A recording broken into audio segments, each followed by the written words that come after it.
bienvenidos a todos y muchas gracias al cronista por la invitación, a Cristian, a Willy y a todos los aquí presentes. Voy a organizar esta charla un poco contando lo que, digamos, reforzando lo que cuento siempre y también aclarando algunas dudas de lo que se ha dicho últimamente, que estoy seguro que a algunos de ustedes puede serle útil. Me han escuchado decir, digamos, muchas veces que hay momentos en la historia en que la historia cambia y que uno suele pensar que la lee en los libros, pero pocas veces uno piensa que tal vez lo está viviendo. Y insisto, creo que hoy ese es uno de esos momentos. Y siempre lo digo porque, a diferencia de el pasado, esta es la primera vez en la que Argentina llega a un orden macroeconómico sólido por decisión política. ¿Sí? Argentina siempre vivió en un desorden económico y las pocas veces que tuvimos cierto orden, ese cierto orden siempre se daba porque veníamos de una crisis. Entonces Argentina gatillaba una crisis, el mercado hacía el ajuste y naturalmente después había un par de años más o menos razonables, pero inmediatamente incurríamos en una nueva crisis. ¿Por qué? Porque justamente no había una decisión política de sostener un orden macro. Y eso es lo que ha cambiado este presidente. ¿Sí? Este presidente ha hecho campaña explicándole a la gente cuál era la forma de llegar a ese orden macro, pero más importante, después, porque uno puede tener claro el camino, pero créanme que después lo difícil es llevarlo a cabo. Entonces, es un presidente que siempre ha tenido la determinación, la convicción, el compromiso y los cojones para llevar todos esos cambios adelante. E insisto, esa es la parte más difícil. Y eso hace una diferencia, eso hace la diferencia, diría yo, con respecto al pasado. Para mucha gente que pregunta, bueno, ¿por qué esta vez es diferente? Bueno, es por esto. ¿Pero por qué digo que redoblo esto? Porque a este nuevo enfoque económico, hoy se le agregan otros componentes que hasta hace poco no estaban, ¿no? Hoy a lo económico se agrega un reapoyo social que alguno podía pensar que estaba en duda, porque en las elecciones del 2023 muchos podían haber pensado, bueno, se votó al presidente Milei porque propuso algo diferente, porque la gente estaba harta del peronismo. Pero después efectivamente llegamos y se llevó a cabo todo lo que dijo el presidente. Y este era un buen test para ver si la gente realmente seguía comprometida con ese cambio. ¿Sí? Bueno, y se ganó por paliza. Entonces, hoy a lo económico se le agrega una reafirmación en lo social que es muy fuerte y que además genera un tercer componente que antes no teníamos, que es una mucha mayor gobernabilidad. Estuvimos durante 20 meses penando con un Congreso totalmente en contra, votándonos leyes en contra en los últimos meses, definitivamente queriendo romper el equilibrio fiscal para que al gobierno le fuera mal. Hoy, o sea, ayer se confirmó, somos la primera minoría en la Cámara de Diputados. Es decir, que no solo va a ser más sencillo pasar las reformas que queremos pasar, sino que además se terminó esa amenaza de los pueden voltear, esa amenaza de no pueden vetar algo. Entonces, el hecho de que ahora tengamos una primera minoría en la Cámara de Diputados facilita mucho de todas las cosas que nosotros queremos hacer. Entonces, no solo es lo económico, es lo social, es lo político y, por qué no decirlo también, es lo geopolítico. A todo esto le agregamos algo que también parecía una cosa imposible, y es que el país más importante del mundo hoy es uno de los principales aliados estratégicos nuestros, junto con Israel, ¿sí? Y eso se ha demostrado en la práctica. Entonces, no podemos subestimar tener nuestro propio whatever it takes, ¿no? Entonces, cuando combinamos estas cuatro cosas, bueno, yo creo realmente que viene un 2026 en el que sinceramente nosotros no podemos estar más optimistas. Habiendo dicho esto, no sé si hay un poquito de agua por acá, en algún lado. Acá.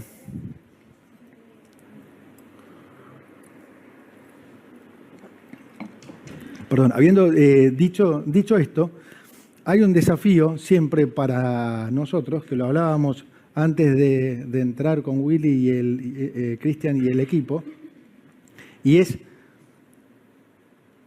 el explicar constantemente, no solo el tener que mostrar resultados, hacer delivery, como se dice, sino además el combatir ese constante querer, ya no solo del lado de la oposición, sino incluso del lado de la gente que supuestamente es más afín a nosotros, ese deseo, vaya a saber por qué razón, que algunos tienen, de que al país le vaya mal. Y lo puedo dar con ejemplos obvios. El patrón es siempre el mismo. Si ustedes lo piensan, el patrón es siempre el mismo. Primero describen algo como imposible de hacer. Ahora, una vez que vos lo haces, la reacción lógica debiera ser, pucha, yo pensé que esto era imposible y esta gente lo hizo, bravo, qué bien. No, inmediatamente buscan un nuevo imposible para volver a sembrar miedo en la sociedad. ¿Sí? Entonces, por ejemplo, cerrar el déficit era imposible. Y hasta uno podría pensar, tenían razón, si en 124 años nadie lo hizo, debía haber sido como mínimo extremadamente difícil. Yo me acuerdo, obviamente porque soy el ministro, cuando llegamos a equilibrio en el primer mes, lejos de alegrarse, era una lluvia de críticas. Era, no, esto es imposible, Caputo se sentó en la caja, esto en febrero explota, es porque no le pagó a energía, qué desastre, porque no le paga energía, no viene una inversión más en energía. Bueno, hoy 20 meses después somos uno de los 5 países que tiene equilibrio fiscal en la línea financiera y vamos camino a ser una de las potencias energéticas. Ahora, lejos de, cuando uno los escucha hablar, darle valor a eso, no, mutan a un nuevo imposible. Entonces, de ahí pasamos a, bueno, pero subió el impuesto país. Es imposible sacarlo ahora, es un impuesto tremendamente distorsivo. Nunca un impuesto cuando subió en Argentina bajó. A los 6 meses cumplimos y lo bajamos. Ah, no, está bien, pero bajó lo que subió, pero no lo puede eliminar. Imposible, lo eliminamos, ¿no? Entonces, mutaron a otro, imposible. No, pero la inflación no puede bajar. La inflación no puede bajar de 20. Primero no podía bajar de 20, después no podía bajar de 10, de 8, de 4. Ya sabemos a dónde convergió la inflación. Otro imposible convertido en posible. Y la lista sigue y sigue. Era imposible que saliéramos del cepo y salimos. Era imposible que aguantáramos la embestida de los últimos meses, donde se dolarizó el 42% del M2.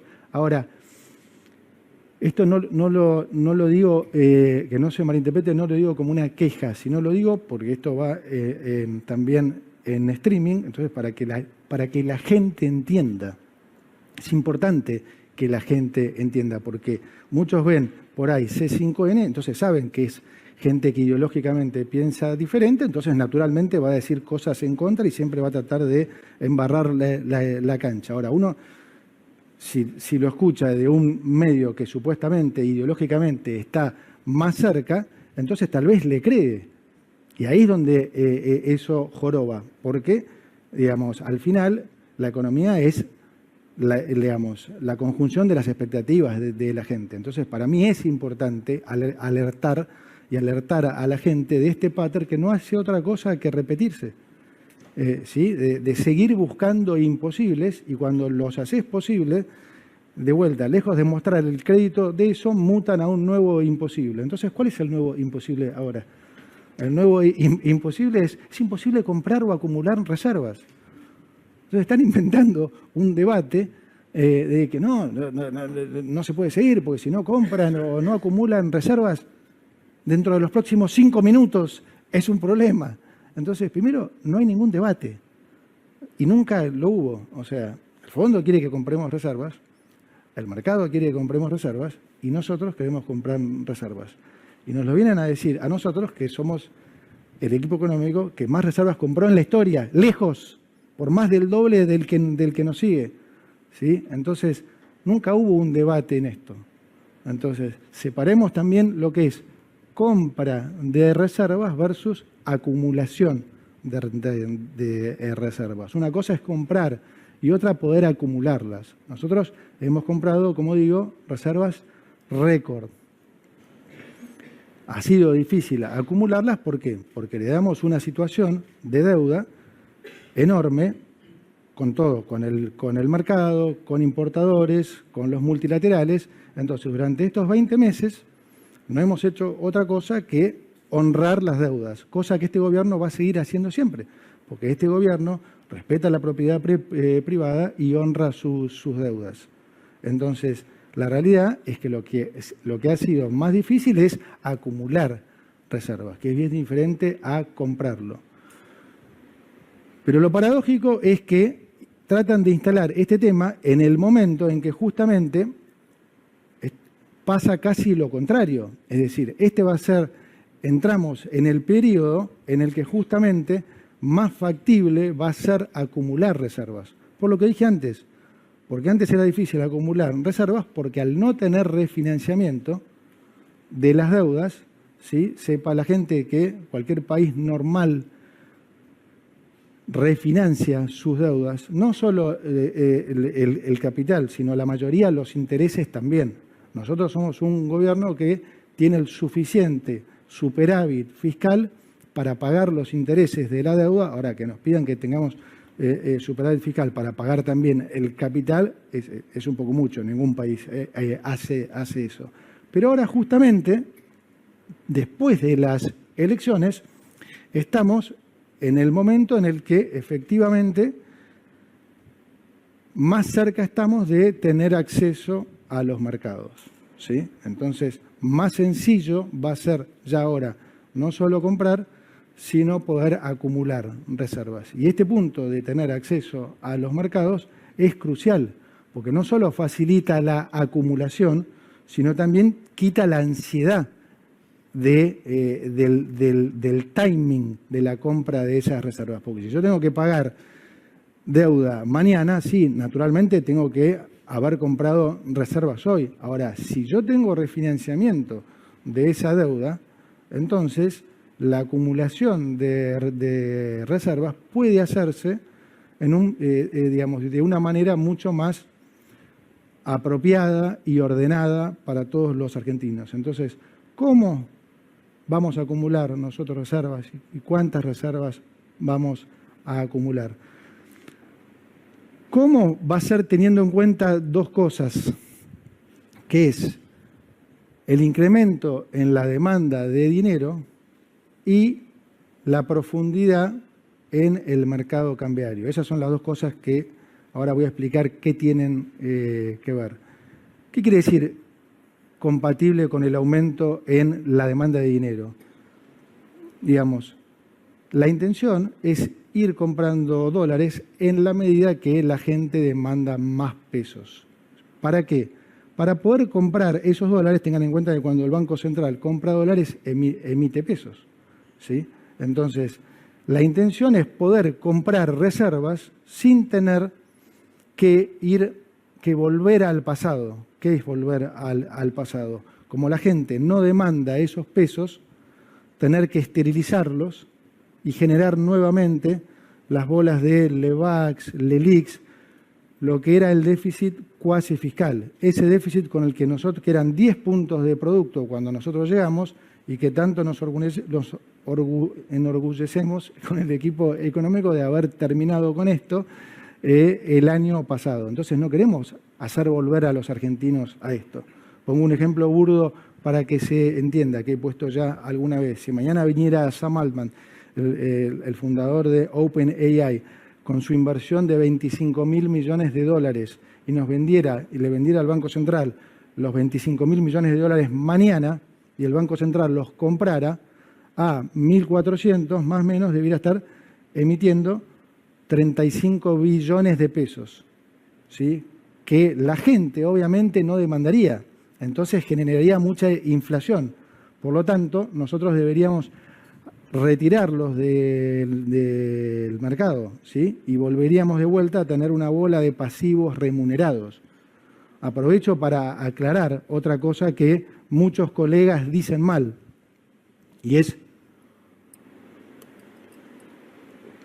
precisamente esto, el tema de las reservas, digamos, genuinas o compradas versus las reservas prestadas.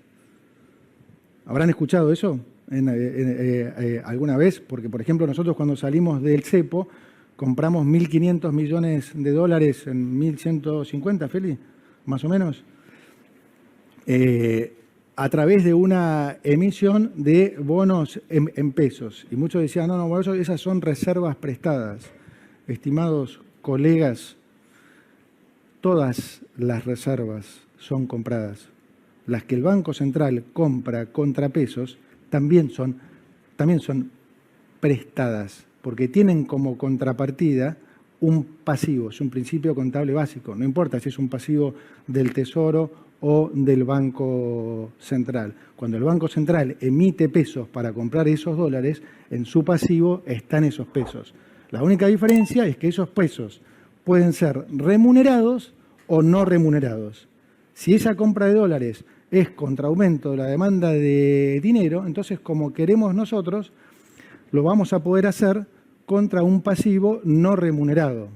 Si tuviéramos que esterilizarlo, por ejemplo, como el ejemplo que puse recién, entonces tendríamos que estar pagando intereses por esos dólares. Lo mismo que hace el Tesoro cuando toma deuda. Es exactamente igual, ¿sí? Siempre cuando se compran reservas como contrapartida hay un pasivo atrás, salvo que ¿qué? ¿Cuál es el único caso?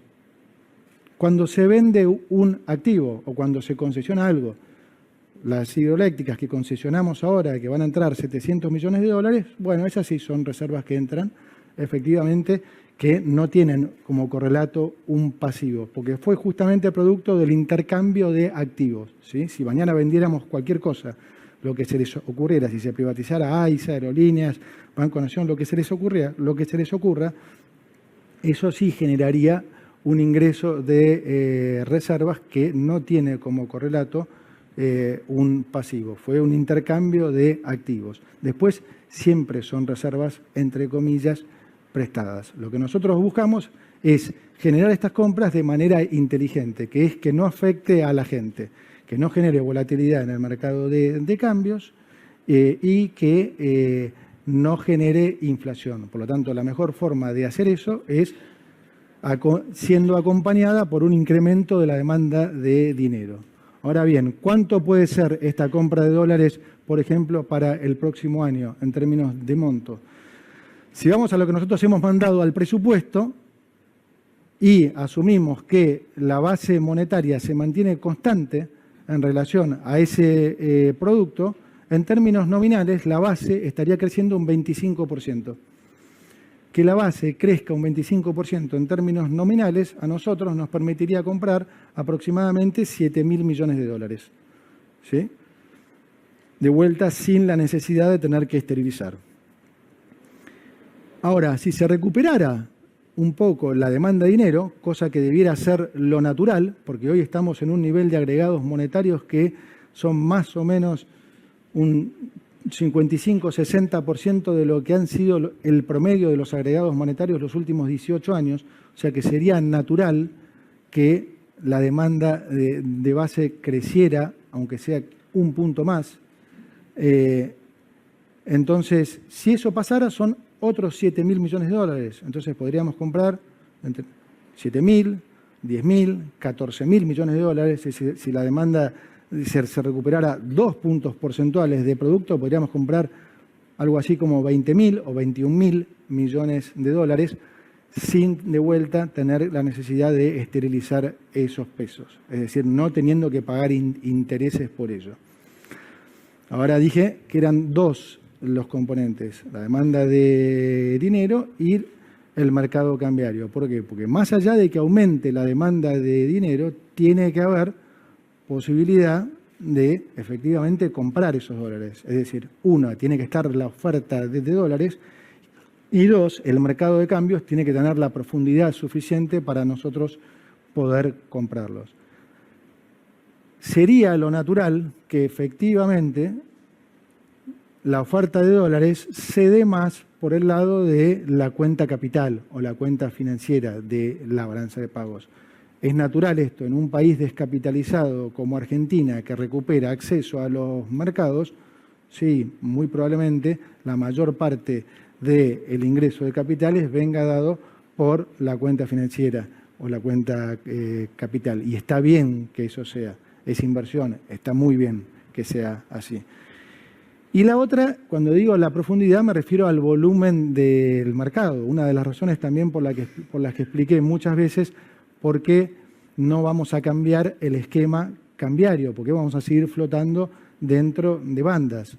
Porque además de que Argentina sigue siendo un país con mucha volatilidad en la demanda de dinero, con mucha volatilidad política, porque además los sistemas de bandas han sido probados y han sido eficaces en la mayoría de los procesos de estabilización y han durado años, ¿sí? Es decir, no intentemos correr más rápido de lo que nos dan las patas, pero además de eso,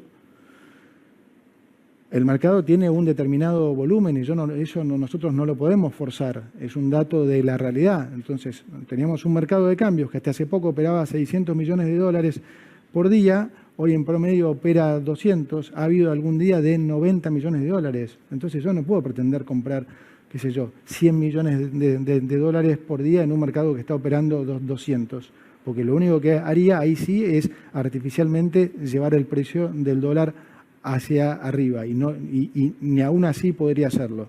¿Se entiende? Entonces, esas son las restricciones a las que nos vamos a enfrentar, pero, como digo, estamos en mejor posición que nunca desde el mandato de esta presidencia, porque de vuelta estamos más cerca entonces que nunca de tener acceso nuevamente a los mercados, lo que nos va a permitir poder acumular reservas contra aumento de demanda de dinero de manera coordinada, tranquila, sin generarle ningún problema a los argentinos. Aclaro alguna otra duda que seguramente hubo, que otro de los intentos estos de generar ruido que viene más por el lado financiero, que era el cuento este de que los bancos nos iban a prestar 20.000 millones de dólares y ahora es un fracaso porque nos van a prestar 5.000. Bueno, lamentablemente la gente no tiene los conocimientos, digamos, la experiencia en lo financiero como para entender el tamaño de la estupidez de lo que se está diciendo ahí. Porque cualquiera que tiene algo de experiencia en esto sabe que no hay ninguna posibilidad que los bancos le presten 20.000 millones de dólares a Argentina. No existe eso, no puede pasar. Entonces, que era simplemente una mentira. No estábamos hablando con los bancos para que nos prestaran 20.000 millones de dólares. Estábamos hablando con Estados Unidos. Y esto era antes de las elecciones. Les digo más, no solo estábamos hablando con Estados Unidos, estábamos hablando con 2 países más. Estábamos hablando con 3 países para hacer este fondo que el secretario Bessent estaba diciendo de esos nuevos 20.000 millones de dólares. Incluso el secretario Bessent también dijo que había otros países involucrados. Ahora, cuando vinieron las elecciones y se descomprimió fuertemente el riesgo Cuca, no diría que se eliminó totalmente, pero sí se descomprimió fuertemente y los mercados mejoraron tan rápidamente, nosotros dijimos, y la verdad estaría bueno hacerlas por las nuestras, porque como señal es mucho más importante la señal de que Argentina ya puede manejarse solo que otra cosa. Entonces, ahí sí empezamos a hablar con los bancos para ver cómo organizar esta operación que nosotros estábamos buscando hacer. Y hoy estamos en esa instancia, donde los bancos nos han ofrecido 6.000, 7.000 millones de dólares, eso sí es algo que es más normal dada esta situación para nuestro país, y estamos viendo cuánto le tomaremos de esos 6.000, 7.000 millones de dólares, si 0, si 1.000, 2.000, 3.000, 4.000, veremos cuánto. ¿Por qué? Porque, bueno, también porque de alguna manera también queremos asegurar que con el pago de los cupones de enero no baja el nivel de reservas, pero también estamos muy confiados en que el riesgo país en las próximas semanas tiene que comprimir porque, digamos, uno, la economía está recuperando fuertemente y dos, estamos mandando leyes muy importantes al Congreso que, como dije antes, ahora la probabilidad de que pasen son mucho más altas y eso le va a dar un empujonazo a la economía que naturalmente los mercados van a tomar nota. Y además, por esto mismo que estamos diciendo antes, se va a comunicar cómo va a ser, digamos, el proceso de acumulación de reservas, se va a aclarar también cómo va a ser esta operación financiera que estamos cerrando con los bancos. Todo esto va a dar mayor certidumbre, sumado a todas estas reformas que estamos mandando. Naturalmente, la lógica, diría, digamos, los mercados a veces no responden como uno quiere o en los plazos que uno quiere, pero la lógica diría es que debiéramos ver una compresión de spreads importante dentro de los próximos meses. Entonces, ese es un poco el resumen de en dónde estamos hoy. Como les dije al principio, más optimistas que nunca. Este es un tren que ya arrancó, y que yo genuinamente los invito a todos a que se suban, porque es un tren que está yendo por el camino correcto y estamos por enfrentar el ciclo económico seguro, el mejor ciclo económico, por lo menos desde que yo nací y soy más grande que la mayoría de los que está acá. Y así que cuantos más nos subamos a ese tren, no tengan ninguna duda que a Argentina no la para nadie. Muchas gracias. Seguramente muchos de los que estamos acá y muchos de los que están siguiendo quieren saber algo, cómo viene, que usted las mencionó recién, dos reformas que son trascendentales y hasta históricas, podríamos decir, para la economía argentina, que son la reforma tributaria y la reforma laboral. ¿Cómo ve ese proceso? ¿Cómo están trabajando en eso? Buena pregunta. Y a ver, las reformas son realmente de mucho impacto. Se ha trabajado muy fuerte con el Ministerio de Capital Humano, digamos, con Julio Cordero en la Secretaría de Trabajo, con el Ministerio de Desregulación, con Federico Sturzenegger y, por supuesto, con el equipo económico también. Van a tener mucho impacto, creo yo, en dos cosas. ¿Qué es lo que estamos buscando? Por ahí está bueno aclarar esto. Nosotros lo que estamos buscando en este momento es que haya una mayor formalización. O sea, nuestra intención, por supuesto, es seguir bajando el costo argentino. ¿Qué es eso? Es seguir bajando impuestos, seguir bajando regulaciones, seguir bajando la inflación para que siga bajando la tasa de interés y haya también más financiamiento a mejor tasa. Todo eso baja el costo argentino. Ahora, para bajar impuestos nosotros necesitamos recaudar más, ¿sí? Y a nivel de nación, sobre todo, la gran mayoría del ajuste ya se hizo. Entonces nosotros necesitamos ahora que la economía crezca. Y obviamente nosotros, digamos, no vamos a querer aumentar recaudación, como ya saben, vía suba de impuestos, sino, como dije, nosotros queremos hacer lo contrario. Entonces necesitamos, para recaudar más, que dos cosas pasen: que la economía crezca y se formalice. ¿Sí? Esas son las dos formas en que nosotros vamos como país a recaudar más. Si la economía crece, para que tengan que ser una idea de números, más o menos cada 4 puntos que la economía crece, la recaudación sube 1 punto en términos de producto. Y el nivel de informalidad es muy alto en Argentina, llega al 42%. Entonces necesitamos formalizar y crecer. Crecer, claramente creemos que el año que viene vamos a estar creciendo a tasas incluso más altas de lo que se está pronosticando, que he visto que oscilan entre el 3 y el 4%. Nosotros tenemos la expectativa que vamos a crecer incluso a tasas más altas. Ahora, las reformas, Willy, las estamos enfocando y apuntando más al tema de la formalización. Entonces, incluso a nivel de la reforma tributaria, que aclaro, no se esperen en lo tributario una reforma. Nosotros en lo tributario siempre vamos a seguir haciendo cosas, ¿sí? En la medida que los números nos permitan hacerlo. En esta primera etapa hemos puesto, en términos de costo, un foco importante en darle una mano a la reforma laboral. Entonces, en promedio, ¿a qué apuntan estas dos cosas? A que haya, digamos, mayor flexibilidad por el lado de las empresas para poder contratar gente. Y también para que haya mayor flexibilidad, tiene que haber una menor restricción y una menor carga para,